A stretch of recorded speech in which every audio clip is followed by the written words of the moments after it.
Hello વિદ્યાર્થી મિત્રો, કેમ છો? હું દર્શના પરમાર મારી ચેનલમાં તમારું સ્વાગત કરું છું.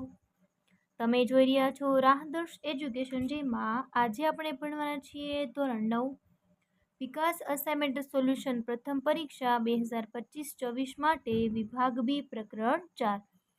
પહેલો પ્રશ્ન છે કે સુરેખ સમીકરણ 2x + cy = 8 માં c ની કઈ કિંમત માટે x અને y નો ઉકેલ સમાન મળશે? બરાબર. તો આ સમીકરણ આપેલું છે એ, બરાબર.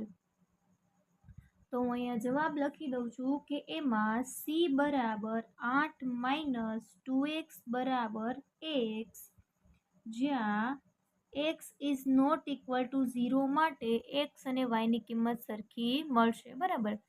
બીજો એનો કોઈ જવાબ છે નહીં. બરાબર. મારી પાસે હતો એ મેં તમને કહી દીધો. બીજો પ્રશ્ન છે, બરાબર. ચલો, એમાં શું કીધું છે એ આપણે જોઈ લઈએ. પ્રશ્ન નંબર 2. પહેલા તો પ્રશ્ન લખી દઈએ. જો x બરાબર 3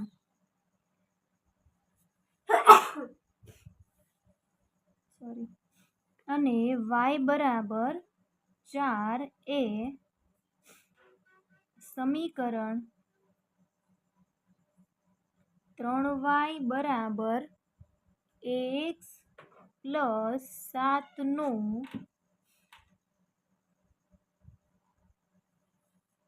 એક ઉકેલ હોય તો એની કિંમત શોધો. ચલો, એની કિંમત મેળવવા માટે તમને જો એક સમીકરણ અહીં આપેલું છે, એ પહેલા લખો. બરાબર. એ સમીકરણમાં તમને એમ કીધું છે કે x બરાબર 3 લેવાનું છે અને y બરાબર 4 લેવાનું છે. બરાબર. તો 3y બરાબર x + 7 એની કિંમત જોઈએ છે. x અને y ની કિંમત આપણે મૂકી દઈએ. બરાબર. 3, y ની કિંમત 4, એ x ની કિંમત 3 + 7, 4 તેરી 12 બરાબર 3a + 7. 7 ને આ બાજુ મોકલું એટલે માઇનસમાં આવે. કરો બાદબાકી. ચલો, 5 વધ્યા, 5 બરાબર 3a. ઓકે. તો એની કિંમત શું મળશે? 5/3. બરોબર. ચલો, એની પછી પ્રશ્ન નંબર 3 જોઈએ. પહેલા રકમ જોઈ લઈએ કે સમીકરણ 3x + 5y બરાબર 0 ના 4 ભિન્ન ઉકેલો મેળવો. ઓકે. 4 ભિન્ન ઉકેલો માટે અહીંયા જુઓ.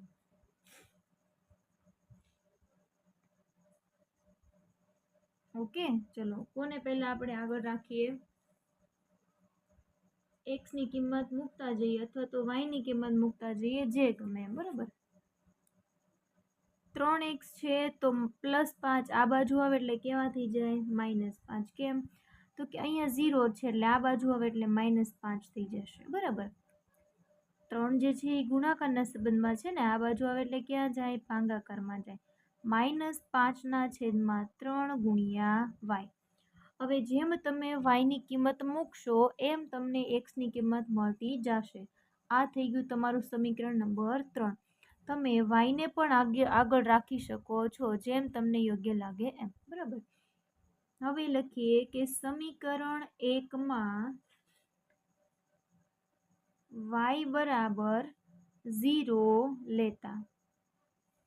તો સમીકરણ 1 માં જો તમે y બરાબર 0 લઈ લો તો આખી કિંમત કેવી થઈ જાય? 0. તો તમને પહેલો ઉકેલ શું મેળવો? 0 અને 0 જ મેળવો. એની પછી બીજો ઉકેલ મેળવીએ. ચલો,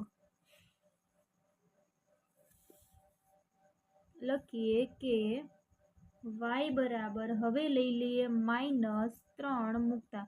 જો તમે કોઈ પણ અંક મૂકી શકો છો. આમાં તમને જેટલા જોતા હોય એટલા જવાબ તમને મળી શકે છે.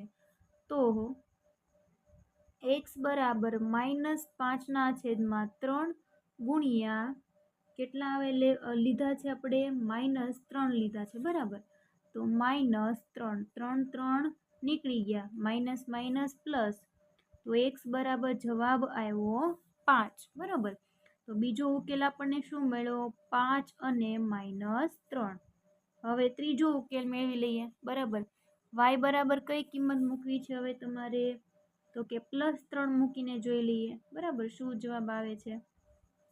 x બરાબર -5/3 ગુણ્યા 3. 3 3 નીકળી ગયા, તો x બરાબર જવાબ આવ્યો -5. તો ચલો -5 અને 3 આ ત્રીજો ઉકેલ મળી ગયો. એ જ રીતે હવે આપણે મેળવીએ ચોથો ઉકેલ. હવે y બરાબર શું લઈએ? તો કે હવે લઈ લઈએ y બરાબર -6 મૂકતા કેમાં મૂકવાનું છે? સમીકરણ 1માં. -5 ગુણ્યા 3 ગુણ્યા -6. 3 દુ 6 અને 5 દુ 10. તો જવાબ કેટલો આવ્યો? માઇનસ માઇનસ પ્લસ એટલે કે 10 આવ્યો. તો ચોથું તમને મળશે 10 અને -6. તમને ખબર છે x અક્ષને પહેલા લખવો અને y અક્ષને પછી લખવાનો થાય બરાબર. આમ આપેલ સમીકરણના 4 ભિન્ન ઉકેલ કયા કયા મળ્યા? તો કે પહેલું 0 અને 0, બીજું 5 અને -3, ત્રીજું -5 અને 3, ચોથું છે 10 અને -6 મળે. ઓકે ચલો એની પછી પ્રશ્ન નંબર ચોથો. y બરાબર 4x - 1 દ્વિચલ સુરેખ સમીકરણ ને પ્રમાણિત સ્વરૂપમાં લખતા a + b - 2c ની કિંમત શોધો. હવે એને તો સૌથી પહેલા પ્રમાણિત સ્વરૂપે લખવા હોય ને તો એને આપણે સમીકરણ છે આપણું એની સાથે સરખાવવું પડે બરાબર. તો આ જે સમીકરણ છે બરાબર, એને આપણે અહીંયા જે સમીકરણ લખું છું એની સાથે સરખાવતા પહેલા આ જે સમીકરણ છે એને વ્યવસ્થિત બનાવવું પડશે. y ને આ બાજુ મોકલો, 4x - 1 - y બરાબર 0. y ને વચ્ચે લઈ લેવા પડે બરાબર. -y - 1 બરાબર 0. સમીકરણ કેવું આવ્યું? આવું આવ્યું ને, 4x - y - 1 બરાબર 0. હવે આને આપણે માઇનસ વડે ગુણી નાખીએ તો minus plus -4x minus minus plus y અને માઇનસ માઇનસ પ્લસ 1 બરાબર 0 બરાબર. આ આપણું સમીકરણ નંબર 1 હતું, એ જ થઈ ગયું બરાબર. હવે આને આપણે સમીકરણ 1 ને x + by + c બરાબર 0 સાથે સરખાવતા એટલે આપણને a, b અને c ની કિંમતો મળે. a બરાબર -4, b બરાબર +1 અને c બરાબર પણ +1. હવે જે સમીકરણની કિંમત મેળવવાની હતી એ આપણે લખી દઈએ. a, b અને c ની કિંમત આપણે લખીએ બરાબર. ચલો સાદુરૂપ આપીએ. 4 ઓકે એક ઘડીક આમને રહેવા દઈએ. 2 એકા 2 માઇનસ માઇનસ પ્લસ સોરી ચલો માઇનસ માઇનસ પ્લસ -6 + 1 બાદ બાકી કરો પણ નિશાની તો માઇનસ જ રહે. જવાબ આવ્યો -5 બરોબર. એની પછી પ્રશ્ન નંબર કયો આવ્યો આપણે? 5મો બરોબર. ચલો અને આપણે તમારો છેલ્લો પ્રશ્ન છે ને, સમીકરણ πx + y બરાબર 9 ના 4 ભિન્ન ઉકેલો મેળવો.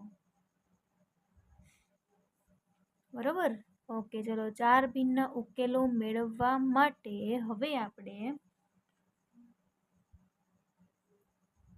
ઓકે y ને લઈ લઈએ આગળ, કેમ કે આની પાસે પાય x છે એટલે બરાબર. y ને લઈ લઈએ આગળ, તો પાય x છે આ બાજુ આવે, તો y બરાબર 9 માઇનસ પાય એક્સ. આવું આપણું સમીકરણ નંબર 1 બન્યું. બરાબર. જો દાખલો સરસ મજાનો છે, ખાલી એકવાર સમજો. સમીકરણ 1 માં x ની કિંમત છે x બરાબર 0 લેતા, લઈ લો x બરાબર 0. ચલો અહીંયા લઈ લીધો 0. બરાબર. તો y બરાબર 9, આ તો આખું 0 થઈ ગયું, તો y બરાબર શું વધ્યા 9. તો શું મળ્યો ઉકેલ? 0 અને 9 મળ્યો. બરાબર. હવે સમીકરણ 1 માં x બરાબર 1 લઈ લો. શું લઈ લો તમે? x બરાબર 1 લઈ લો, તો શું વધ્યું? પાય ગુણ્યા 1. તો y બરાબર 9 માઇનસ પાય. શું તમને ઉકેલ મળ્યો? 1 અને 9 માઇનસ પાય. આવો તમને ઉકેલ એમાં મળ્યો છે. હવે સમીકરણ 1 માં x બરાબર -1 લેતા, જો તમે 2 પણ લઈ શકો છો, તમને જે ગમે એમ. y બરાબર 9 માઇનસ પાય, અહીંયા લીધા -1. બરાબર. તો માઇનસ માઇનસ કેવાથી જાય? Plus y. તો તમને ત્રીજો ઉકેલ શું મળ્યો? -1 અને 9 પ્લસ પાય. હવે સમીકરણ 1 માં x બરાબર 1/પાય લેતા. હવે જો આવું યાદ રાખવું જરૂર નથી હો કે મેં લીધું એ જ તમારે x બરાબર લેવાનું. આમને યાદ રાખી લો 0 1 2 3, તોય જવાબ તમારો સાચો જ પડે, ખોટો પડે નહીં. આ તો તમને અહીંયા લીધેલું છે એટલે મેં કીધું છે. બરાબર. 9 માઇનસ પાય, 1/પાય આવ્યા. બરાબર. ઓકે, ચલો પાય પાય નીકળી ગયા. શું વધ્યું? તો કે 1 જ વધ્યા. 9 માંથી 1 કાઢો, કેટલા વધે? 8. તો અહીંયા શું તમને ઉકેલ મળ્યો? 1/પાય અને 8. આવા 4 ઉકેલ મિત્રો તમને મળશે. બરાબર. ઓકે મિત્રો, આ પ્રશ્ન અહીં પૂર્ણ થાય છે. તમે જો મારી આ ચેનલ પર નવા હોય તો વિડીયોને લાઇક, શેર અને સબસ્ક્રાઈબ કરવાનું ભૂલશો નહીં. અને જો તમે પહેલી વખત આ વિડીયો જોતા હોય મિત્રો, તો જરૂરથી જણાવજો કે તમને આ વિડીયો કેવો લાગ્યો છે. અને કોઈ પણ ડાઉટ્સ હોય તમે મને કમેન્ટ કરી શકો છો. Thank you.